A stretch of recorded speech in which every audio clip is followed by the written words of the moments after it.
Assalamualaikum warahmatullahi wabarakatuh. Selamat berjumpa di dalam perkuliahan tentang desentralisasi dan otonomi daerah. Pada kesempatan pengantar kali ini, kita akan mendiskusikan beberapa konsep yang terkait dengan desentralisasi dan otonomi daerah tersebut. Ya.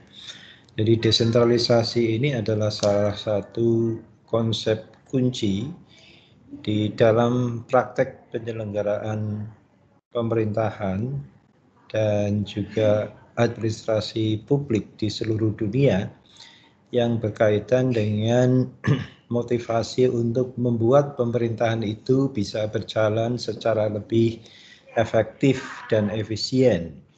Tentu saja kalau dikaitkan lebih lanjut dengan konsep demokrasi dan juga demokratisasi, desentralisasi ini dimaksudkan untuk membuat penyelenggaraan negara, penyelenggaraan pemerintahan itu bisa lebih demokratis karena proses-proses pengambilan keputusan dan distribusi resources dalam satu negara itu tidak terkonsentrasi pada satu level pemerintahan di pusat atau juga tidak terkonsentrasi ke tangan segelintir orang yang memegang kekuasaan di puncak kekuasaan, akan tetapi terdistribusi ke daerah-daerah sedemikian rupa sehingga pada satu sisi aktor-aktor yang ada di daerah itu memiliki porsi pembagian kekuasaan atau kewenangan yang lebih banyak dan juga signifikan. Pada sisi lain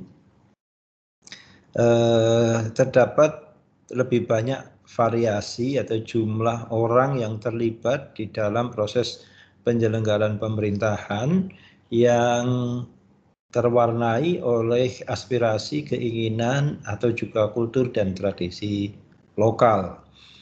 Dengan demikian, desentralisasi itu, ini secara konsepsional paling tidak memungkinkan agar setiap orang itu atau paling tidak orang yang berada di daerah bisa memiliki preferensi kebebasan untuk mengaktualisasikan keinginan, harapan, style, corak, cara mencapai tujuan, dan juga tradisi atau budaya setempat yang ingin dipraktekkan di dalam cara mereka mengelola pemerintahan di daerahnya.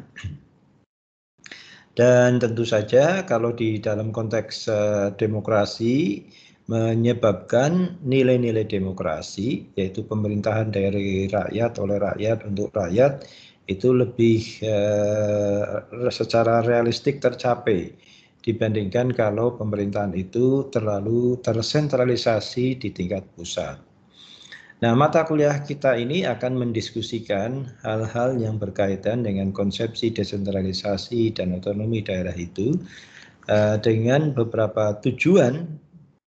Nah, tentu saja karena kita kuliah itu pada level S2, maka tujuan-tujuan perkuliahan, target pembelajaran, dan learning outcome dari mata kuliah ini harus disesuaikan dengan level S2.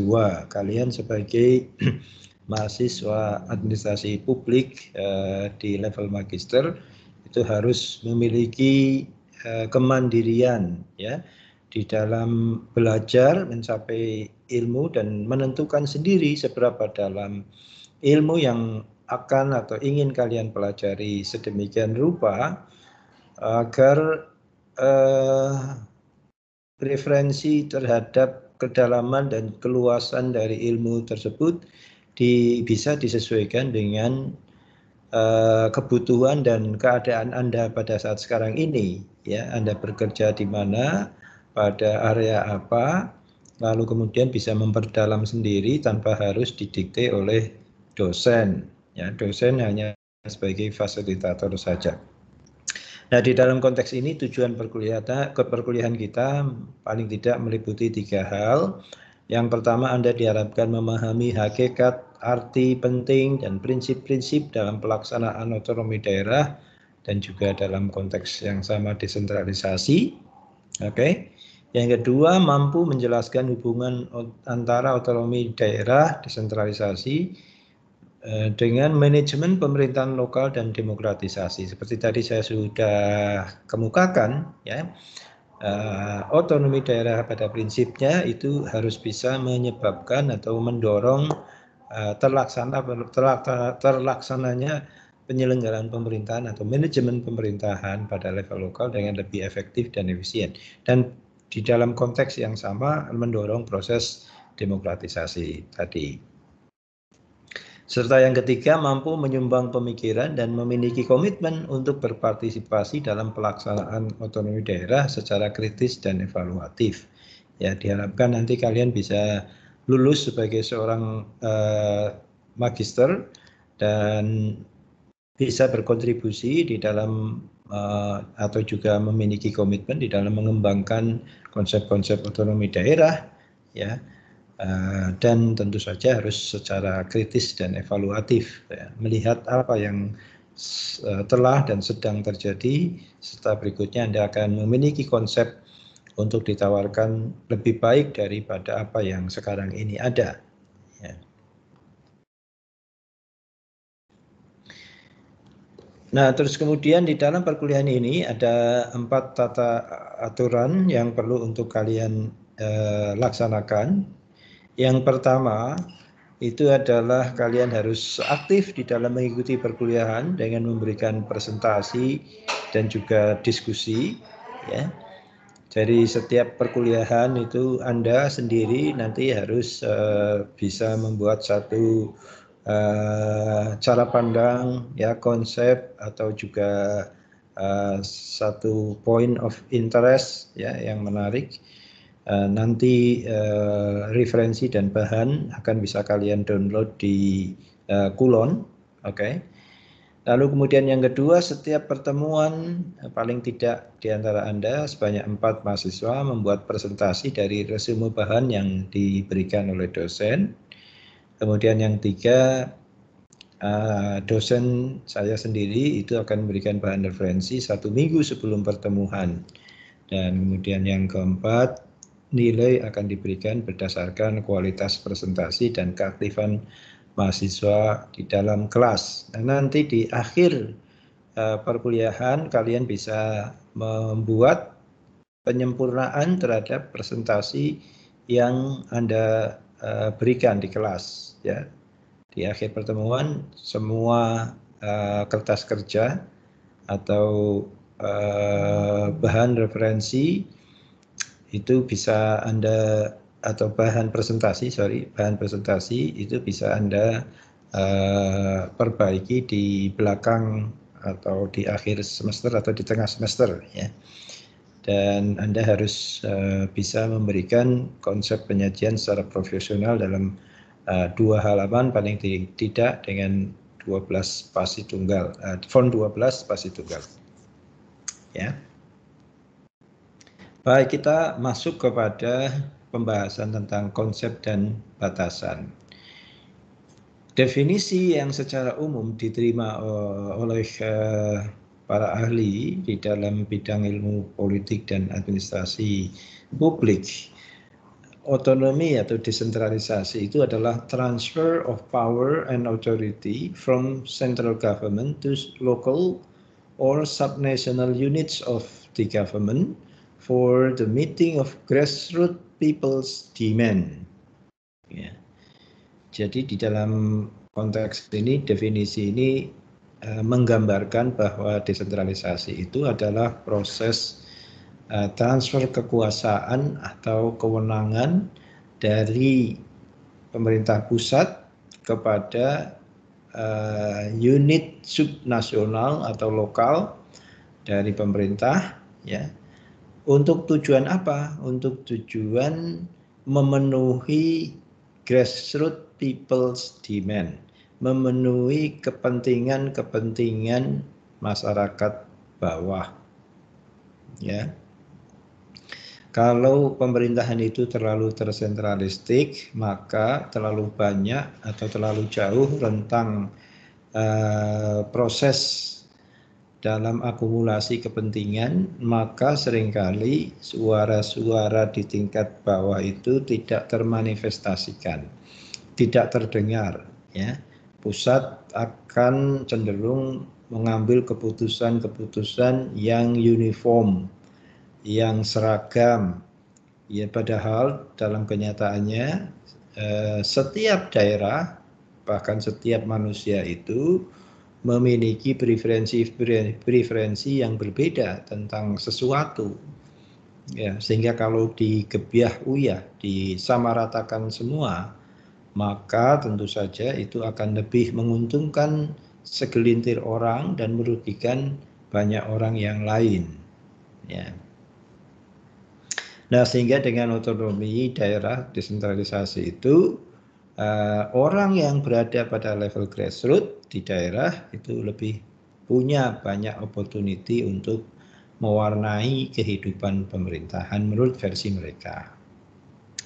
Dalam definisi yang lain, desentralisasi juga dikonsepkan sebagai the transfer of responsibility for planning, management, raising and allocating of resources from central government to semi-autonomous public authorities or corporations, area-wide regional or functional authorities or non-government private or voluntary organizations. Definisi ini agak lebih luas dan detail, ya, karena di dalam konsep ini yang namanya transfer of responsibility itu lebih ke arah yang lebih teknis. Misalnya di area planning, perencanaan, manajemen, raising and allocation atau pengumpulan dan pendistribusian resources, ya, dari pemerintah pusat ke semi-autonomous public authorities, kepada lembaga-lembaga semi-otonom atau bahkan corporations, perusahaan, atau regional and functional authorities atau pemerintah daerah atau pemerintah administratif, atau bahkan non-government private voluntary organizations, bisa juga LSM atau juga ormas, ya.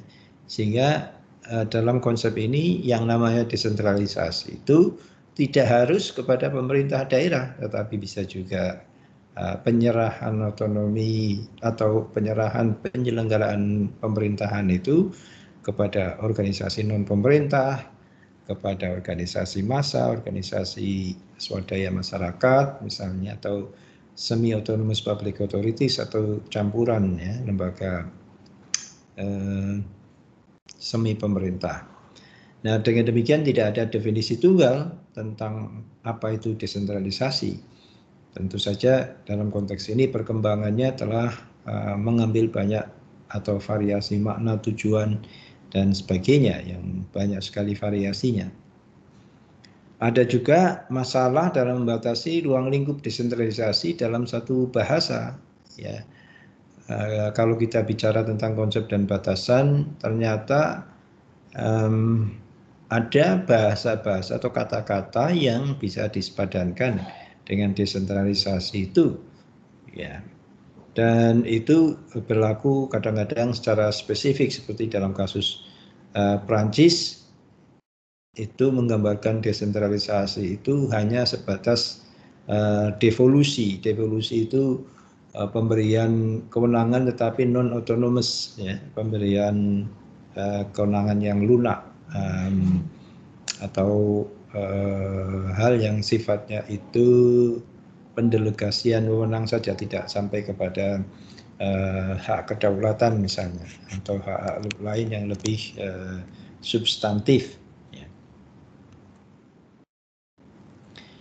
Lalu kemudian kalau kita ingin melihat apakah satu negara itu telah terdesentralisasi dengan baik, atau ingin mengukur derajat desentralisasi yang dipraktekkan di suatu negara itu seperti apa, maka kita bisa menggunakan ukuran-ukuran tertentu, seperti misalnya ini, di dalam list ini ada 4 list ya, untuk melihat atau 4 variabel untuk melihat satu negara itu terdesentralisasi secara substantif atau tidak, atau secara luas atau tidak. Misalnya yang pertama adalah sejumlah besar keputusan dibuat pada manajemen tingkat bawah. Manakala suatu negara itu memberikan kewenangan pembuatan keputusan pada manajemen di tingkat bawah, semakin besar jumlahnya, berarti negara itu semakin terdesentralisir. Semakin sedikit kewenangan diberikan, berarti semakin otoritatif, semakin tersentralisir. Kemudian yang kedua, keputusan yang dibuat di tingkat bawah adalah keputusan yang penting. Nah, ini juga bisa mengukur satu negara itu negara yang terdesentralisir atau tidak. Semakin keputusan yang diserahkan itu keputusan penting, maka semakin terdesentralisasi negara tersebut. Dan sebaliknya, kalau yang diserahkan ke bawah adalah keputusan-keputusan yang tidak penting, misalnya pemerintah daerah itu hanya diberikan kewenangan dalam pengaturan sampah misalnya, sedangkan penentuan pajak atau keuangan dan seterusnya semuanya dibuat di tingkat pusat. Nah, itu berarti derajat desentralisasinya rendah, ya, karena keputusan yang dibuat itu tidak terlalu penting. Kemudian yang ketiga, fungsi organisasi banyak dipengaruhi oleh keputusan yang dibuat di tingkat bawah. Ya, manakala satu sistem pemerintahan fungsi organisasinya katakanlah lebih dari 70% itu banyak dipengaruhi oleh keputusan yang berada di tingkat bawah, maka itu semakin terdesentralisasi negara tersebut. Dan sebaliknya, kalau dalam fungsi-fungsi penyelenggaraan negara itu banyak dilakukan di tingkat pusat, maka semakin tersentralisir. Contoh yang ekstrim di dalam hal ini misalnya adalah negara-negara federal, di mana negara federal itu pada level negara bagian banyak memiliki keputusan-keputusan yang keputusan tersebut nantinya mempengaruhi keputusan negara federal, ya.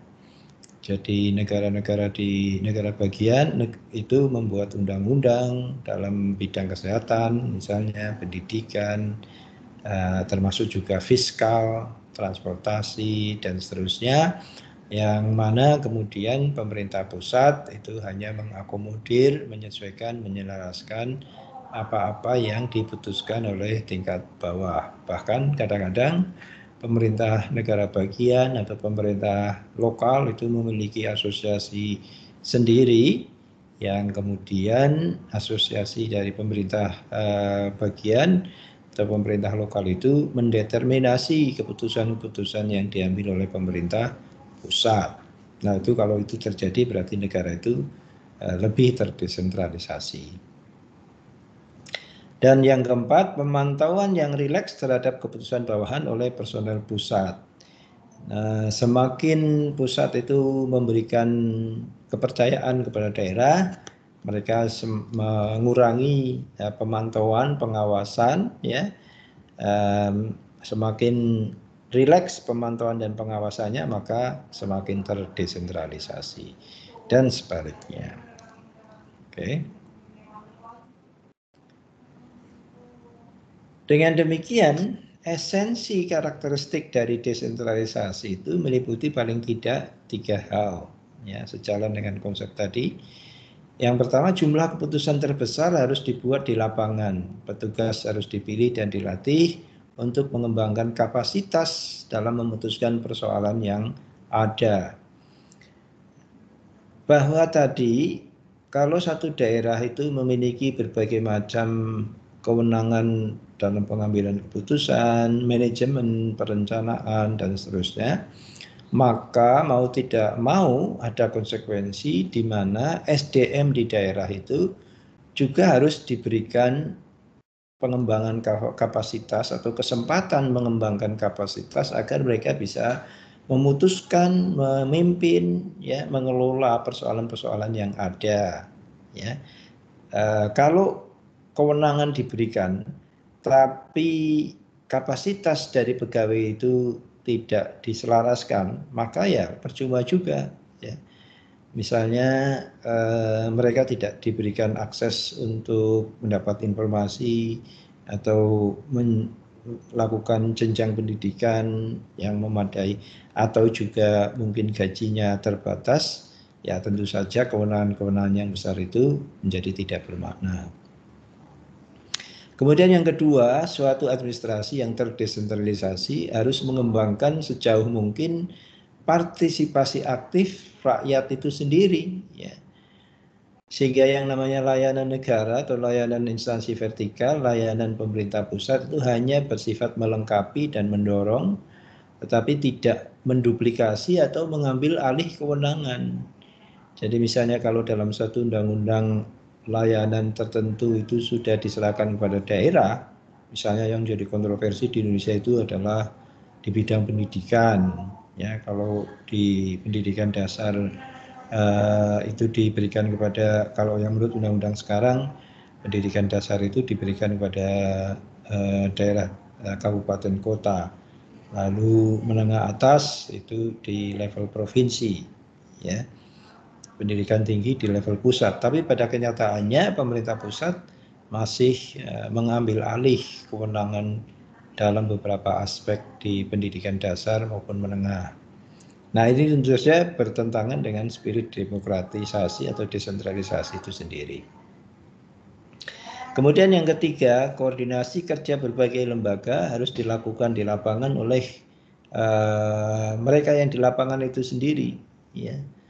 Karena koordinasi oleh pusat hanya menyebabkan penundaan, kecemburuan dan juga perselisihan yurisdiksi. Jadi kalau terdapat persoalan misalnya dalam tata kelola cross border seperti sungai, jalan, hutan dan seterusnya yang melintasi yurisdiksi berbeda, itu harus sedapat mungkin koordinasinya dilakukan oleh mereka yang ada di lapangan. Jangan dilakukan oleh pemerintah pusat, karena itu menyebabkan lagi-lagi kewenangan itu menjadi kewenangan daerah, desentralisasi menjadi tidak bermakna, ya.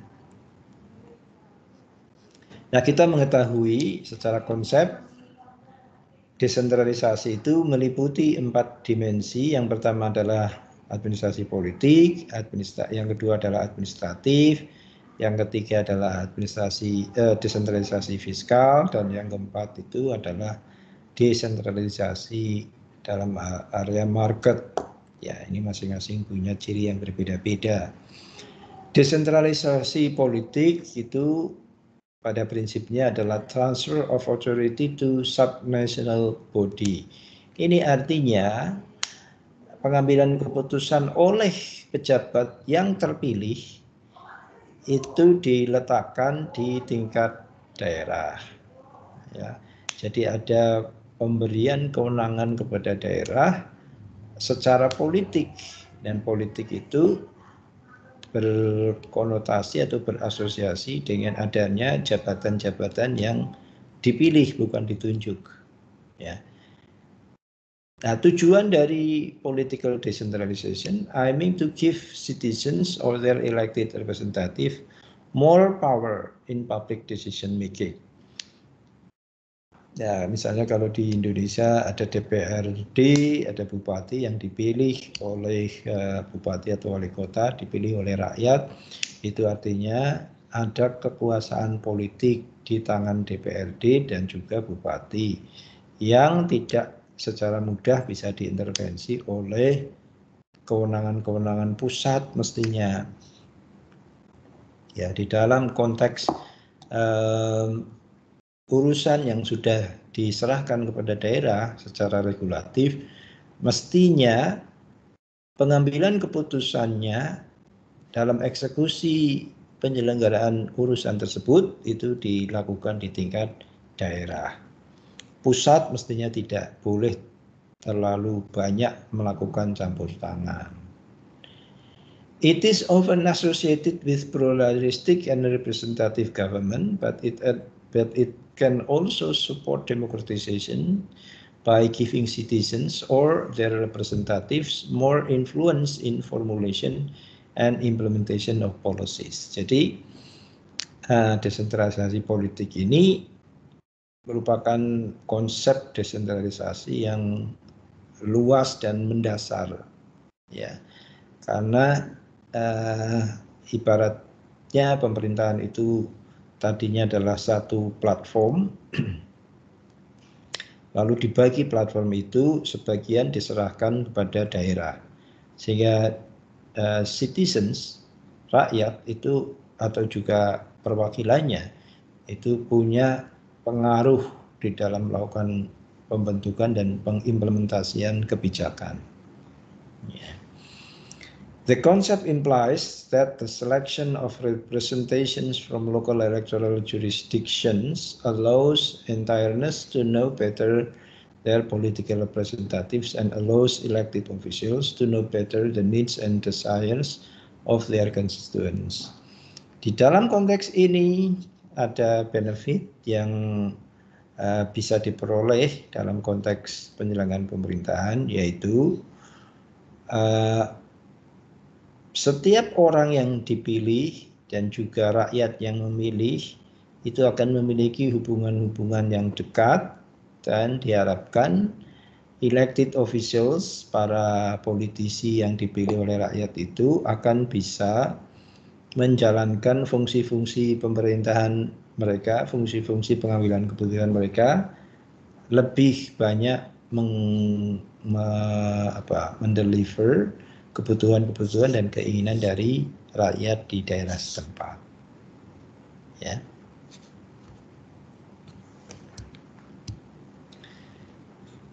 Political decentralization requires constitutional or statutory reforms, the development of pluralistic political parties, the strengthening of legislatures, creations of local political units, and the encouragement of active public and interest groups. Tetapi desentralisasi politik itu juga membutuhkan adanya reformasi konstitusi, ya, atau statuta, dan juga pengembangan partai politik yang lebih pluralistik, lebih oleh karena itu kalau Anda pergi ke Australia misalnya, ya, itu kadang-kadang kita menemukan partai politik lokal yang aneh-aneh namanya. Ada partai politik anti kebisingan bandar udara misalnya, ada partai politik anti pembuangan limbah industri ke sungai, ya, dan seterusnya. Ini sangat pluralistik dibandingkan dengan negara seperti Indonesia yang partainya itu-itu saja, di tingkat pusat, di tingkat daerah, semboyannya berbeda-beda, tapi kelakuannya sama, ya, banyak mengkhianati kepentingan publik, tidak memperjuangkan sungguh-sungguh apa yang harusnya diperjuangkan, dan seterusnya. Nah, di dalam konteks ini perlu pembuatan local political unit yang secara dinamis itu bisa mendorong partisipasi publik yang aktif. Political decentralization is manifested through devolution, the transfer of authority for decision making, finance and management to quasi-government units of local government with corporate status. Ya. Jadi di dalam konteks desentralisasi politik itu juga harus ada transfer otoritas untuk pengambilan keputusan, pengelolaan finansial, dan juga pengelolaan manajemen pemerintahan, ya, diserahkan kepada daerah.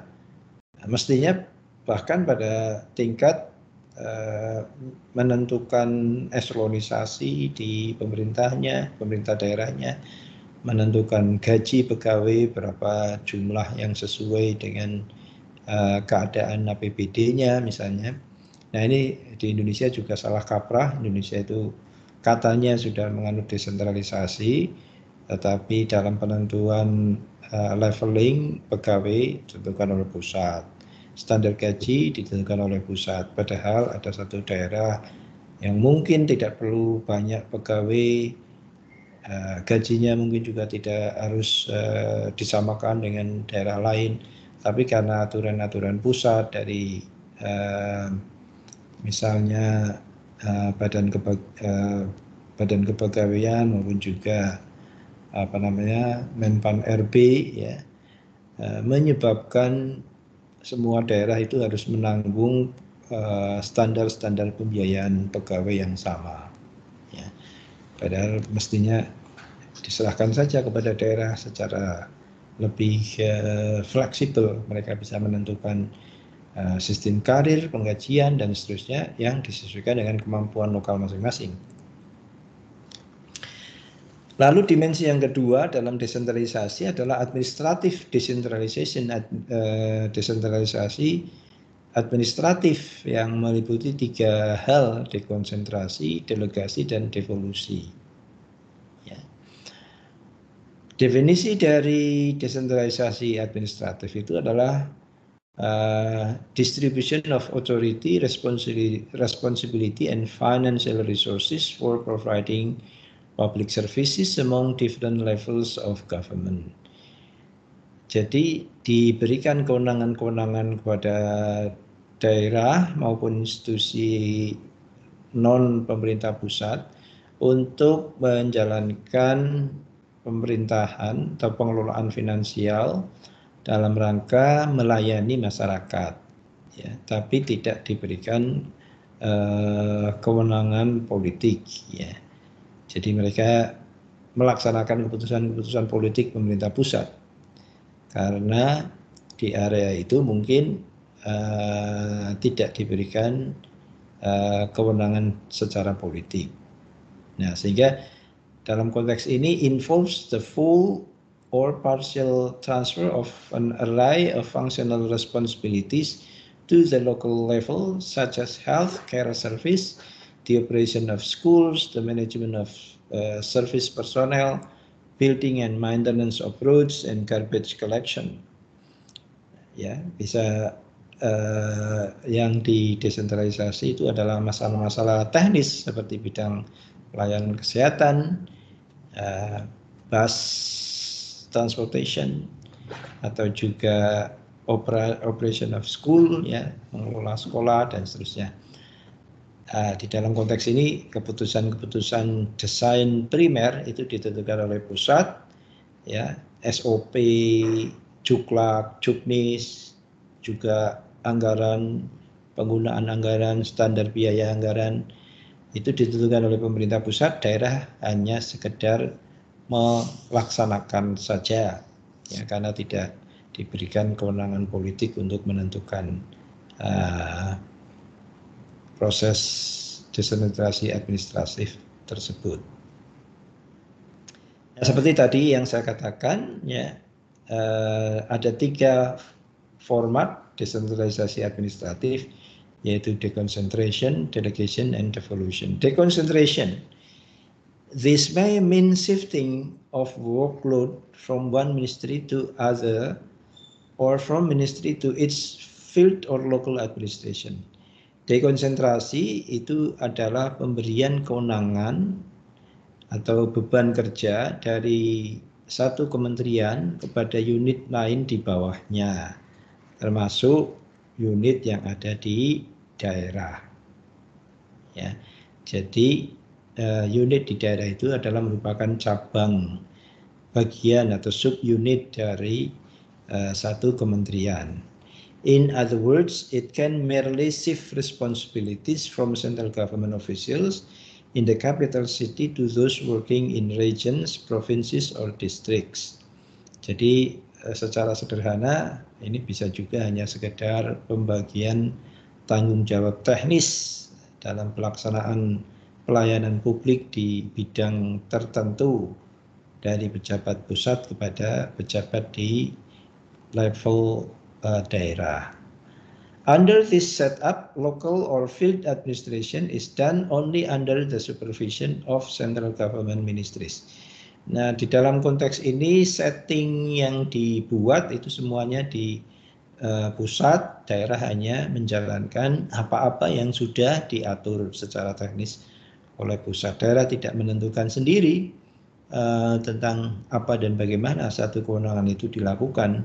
Semuanya hanya tinggal dijalankan dari ketentuan-ketentuan yang ada. Ya. Deconcentration ini kadang-kadang dipandang sebagai bentuk desentralisasi yang paling lemah, ya, karena daerah hanya menjadi remote unit yang melaksanakan saja. Bentuk yang kedua adalah delegation, is more extensive form of decentralization. It involves the transfer of responsibility for decision making and administration of public functions from the central government to semi-autonomous organizations that are not wholly controlled by central government but are ultimately accountable to it. Dalam konteks delegasi ini bentuknya adalah semakin luas atau semakin dalam transfer responsibility-nya, karena unit atau semi-autonomous organizations yang diberikan kewenangan itu bisa menentukan atau membuat platform tersendiri yang mungkin bisa jadi berbeda dari satu unit ke unit lain atau satu daerah ke daerah yang lain, ya. Tetapi tentu saja mereka tetap harus bertanggung jawab kepada pemberi delegasi, yaitu kepada instansi pemberi delegasi. Ya. These organizations usually have a great deal of discretion in decision making. Jadi mereka yang diberikan kewenangan itu bisa memiliki spare yang lebih luas di dalam pembuatan keputusan, walaupun tetap harus bertanggung jawab kepada pemberi otoritas. Ya. Tidak seperti desentralisasi politik, ya, pemberi pertanggungjawaban itu dilakukan di internal pemerintah daerah, ya, dari eksekutif ke legislatif dan seterusnya. Dan yang ketiga bentuknya adalah devolution, yaitu the third form of administrative decentralization. Itu yang ketiga didefinisikan sebagai transfer of significant power, including law making and revenue raising by law, to the local elected bodies. Ya. Jadi di dalam konteks ini ada dua kelembagaan yang memiliki masing-masing itu kewenangan politik, tetapi satu entitas politik memberikan kewenangan kepada entitas politik yang lain. Ya. There is a set of 5 fundamental characteristics in explaining the poorest form of devolution. Ya. Ada beberapa kriteria di dalam devolusi ini. Yang pertama, power are transferred to autonomous units governed independently and separately without direct control of central government. Jadi ini adalah pemberian otonomi kepada satu entitas politik, ya, atau pembantuan dari satu entitas politik kepada entitas politik yang lain, dalam hal ini dari pemerintah daerah kepada pemerintah pusat. Ya. Jadi pemerintah daerah diminta untuk membantu pemerintah pusat, tapi dua-duanya itu secara politik itu punya area sendiri. The unit enjoy corporate status and powers to secure its own resources to perform its function. Jadi dalam konteks ini tiap unit itu bisa memiliki satu badan hukum yang mandiri dan kekuasaannya, serta bisa juga mendapatkan resources atau memiliki resources untuk menjalankan tugasnya. The unit maintain control over recognized geographical area. Mereka tetap bisa mengontrol wilayah geografis tertentu.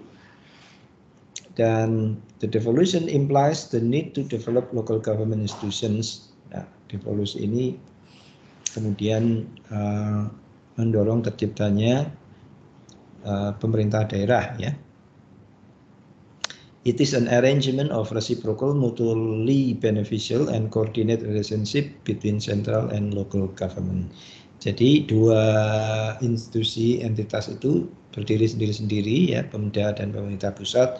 Mereka hanya berkoordinasi dan mungkin juga saling pinjam meminjam atau memberikan hibah atau subsidi satu sama lain untuk melaksanakan tugas-tugas yang disepakati. Kemudian jenis desentralisasi yang ketiga adalah fiscal decentralization. Fiscal responsibility is core component of decentralization. Fiscal decentralization transfer two things to local governments and private organizations: fund to deliver decentralized function and revenue generating power and authority to decide on expenditures. Desentralisasi fiskal pada intinya adalah pemberian kewenangan dari pemerintah pusat kepada daerah atau kepada private organization untuk mencari pendanaan ya, untuk mencari sumber-sumber pendapatan pada satu sisi dan juga memberikan otoritas di dalam expenditure atau belanja ya, membelanjakan ya, sehingga kalau satu unit misalnya kalau universitas itu memiliki desentralisasi fiskal maka dia bisa menentukan UKT, uang kuliah tunggal mahasiswa, dan kemudian membelanjakannya untuk kepentingan-kepentingan penyelenggaraan pendidikan di universitas tersebut, tapi tentu saja harus melaporkan ya, atau disesuaikan dengan ketentuan peraturan yang dibuat oleh pemerintah pusat. Ya. Menurut World Bank, decentralization thematic list 5 forms of fiscal decentralization. Ada 5 jenis desentralisasi fiskal menurut World Bank. Yang pertama adalah self-financing or cost recovery through user charge, ya, yaitu self-financing or cost recovery through user charger. Jadi melakukan pembiayaan atau penggantian biaya ya, dari jas layanan yang dilakukan ya. Jadi misalnya satu daerah disuruh untuk mengerjakan satu kewajiban, maka dia bisa mencari sendiri sumber pembiayaan untuk melakukan kewajiban tersebut atau mengecas biaya kepada si pemberi perintah ya. Itu bisa jadi bagian dari fiscal decentralization dalam bentuk yang seperti itu. Kemudian yang kedua, co-financing or co-production arrangement atau pembiayaan bersama atau pembiayaan produksi bersama, through which the user participate in providing services and infrastructure through monetary or labor contributions, di mana misalnya uangnya berasal dari pusat, orang yang melaksanakan dari daerah ya, atau APBD menyediakan presentasi tertentu dalam satu proyek, lalu sebagian besar lainnya didanai dari pemerintah pusat ya. Misalnya kalau satu daerah itu kejatuhan proyek yang bersifat multi sektoral dan multi geographical, itu pemerintah setempat mungkin diminta berkontribusi dalam pembangunan fasilitas sekunder atau tersier, sedangkan konstruksi primernya itu dibebankan kepada pemerintah pusat misalnya. Ini adalah bentuk co-financing atau co-production ya.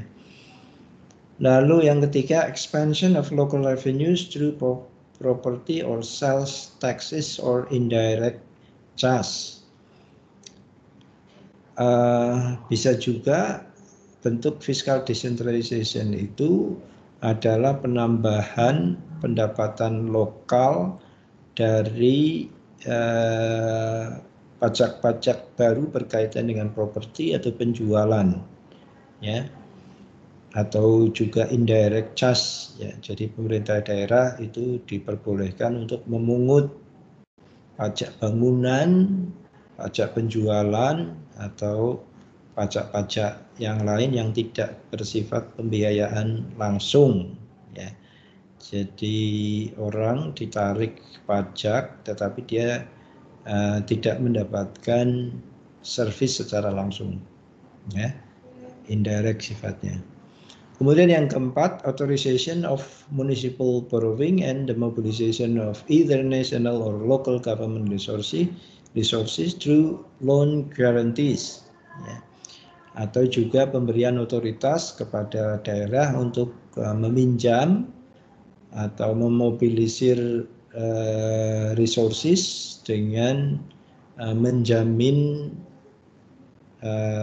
loan atau pinjaman, ya. Jadi pemerintah daerah itu boleh melakukan pinjaman, lalu kemudian mereka bisa menggaransi dengan aset, ya, atau resources yang lain. Lalu yang kelima, intergovernmental transfers that shift general revenues from taxes collected by the government to local government for general or specific issues. Atau juga bisa dalam bentuk pemberian kewenangan atau transfer dari pemerintah pusat kepada daerah dalam mengumpulkan pajak, ya, untuk tujuan umum maupun tujuan khusus, yang hasilnya bisa dibagi dua biasanya persentase. Yeah. In many developing countries, local governments or administrative units possesses the legal authority to impose taxes, but the tax base is so weak and the dependence on central government subsidies so ingrained that no attempt is made to exercise that authority.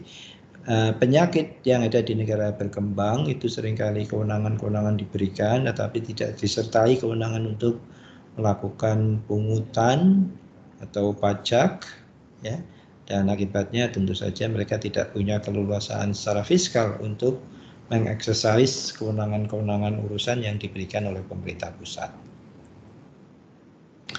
Kemudian yang keempat, bentuk desentralisasi itu adalah economic atau market decentralization, yaitu the passing over the private sector of the functions exclusively performed by government.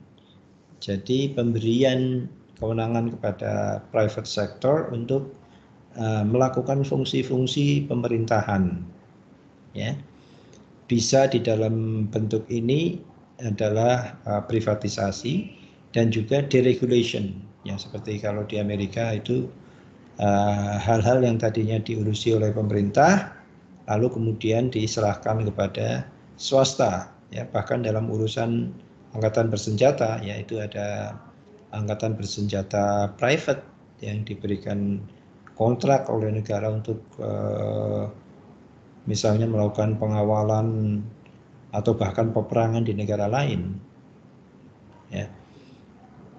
Dalam konteks tertentu juga misalnya rumah jompo, sekolah, rumah yatim piatu, orphanage, ya, itu dulunya dikelola oleh pemerintah, kemudian diserahkan pengelolaannya kepada swasta. Nah, ini juga merupakan tipe desentralisasi. This type of decentralization promotes the engagement of business, community groups, cooperatives, private voluntary association, and other non-government organizations. Tipe desentralisasi ini meningkatkan engagement dari sektor bisnis, ya, komunitas, koperasi, atau juga voluntary associations, asosiasi-asosiasi hobi, ya, dari masyarakat untuk berperan dalam penyelenggaraan administrasi atau pemerintahan umum. Privatization Jadi kalau ini tadi ada dua ya, economic market decentralization, salah satunya adalah privatisasi, itu pada prinsipnya adalah transfer of function from public to non-government institutions. Ya.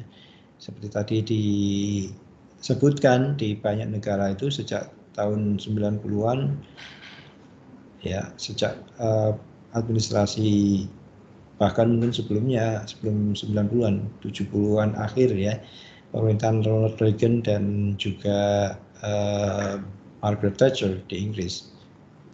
Reagan di Amerika, Thatcher di Inggris itu sudah banyak melakukan proses privatisasi, yaitu mentransfer otoritas dan fungsi pemerintah kepada lembaga non pemerintah.